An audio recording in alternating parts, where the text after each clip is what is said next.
क्या भगवान अपने भक्त को मौत से भी बचा सकते हैं, या कभी कभी उसे इस दुनिया से हमेशा के लिए अपने पास बुला लेते हैं? उत्तराखंड की बर्फीली पहाड़ियों में एक प्राचीन शिव मंदिर है, जहां आज भी आधी रात को मंदिर की घंटियां अपने आप बजने लगती हैं। लोग कहते हैं वहां एक ऐसी भक्त की आत्मा वास करती है जिसे खुद महादेव अपने साथ ले गए थे। यह कहानी है राजा वीरेंद्र देव और उनकी पत्नी रानी देवयानी की। रानी का मन महलों की चमक में नहीं बल्कि भोलेनाथ की भक्ति में बसता था।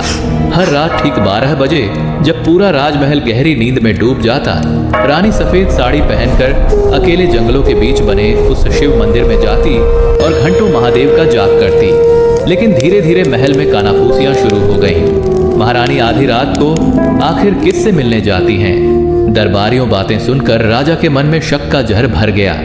जिस प्रेम ने कभी रानी को सम्मान दिया था, अब वही प्रेम संदेह बन चुका था। एक तूफानी रात राजा हाथ में तलवार लेकर चुपचाप रानी के पीछे निकल पड़ा। जैसे ही रानी मंदिर के गर्भगृह में पहुंची, उन्होंने शिवलिंग के सामने दीपक जलाया और आंखें बंद कर ध्यान में बैठ गईं। तभी पीछे से तलवार की चमक दिखाई दी। अपनी ही पत्नी पर शक से भरी नजरें देखकर रानी की आंखों से आंसू बहने लगे।